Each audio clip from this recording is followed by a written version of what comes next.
মস্তিষ্ক খেয়ে ফেলছে ভয়ঙ্কর এক জীবাণু। নাক দিয়ে শরীরে প্রবেশ করা এই মস্তিষ্ক খেকো অ্যামিবার সংক্রমণে এরই মধ্যে ১৯ জনের মৃত্যু হয়েছে, আক্রান্ত হয়েছে ৬৯ জন।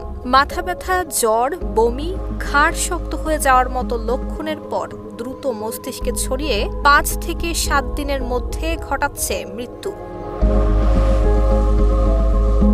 ভারতের দক্ষিণী রাজ্য কেরালায় ব্যাপক আতঙ্ক সৃষ্টি করেছে মগজ খেকো এই অ্যামিবার সংক্রমণ। গত কয়েক সপ্তাহে ঘটেছে বহু মৃত্যুর ঘটনা। প্রাইমারি অ্যামিবিক মেনিঙ্গো এনসেফালাইটিস, সংক্ষেপে পিএম নামক এই মারণ রোগ নিয়ে এরই মধ্যে সতর্কতা জারি করেছে রাজ্যটির স্বাস্থ্য বিভাগ।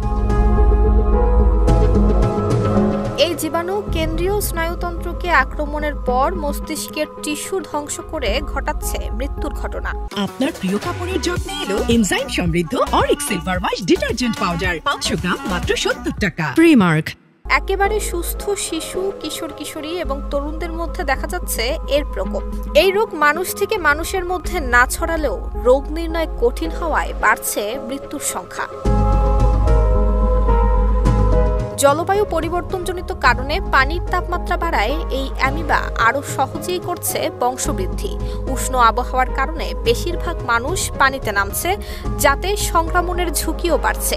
গরম, বিশেষ করে স্থির পানি মগজ খেকো অ্যামিবার প্রধান বাহক। সংক্রমণ ঘটছে মূলত নাকের মাধ্যমে, তবে দূষিত পানি পান করলে হচ্ছে না এই সংক্রমণ। অর্থাৎ যারা ওই পানিতে সাঁতার কাটে, ডুব দেয় কিংবা গোসল করে, তারাই থাকছে ঝুঁকিতে।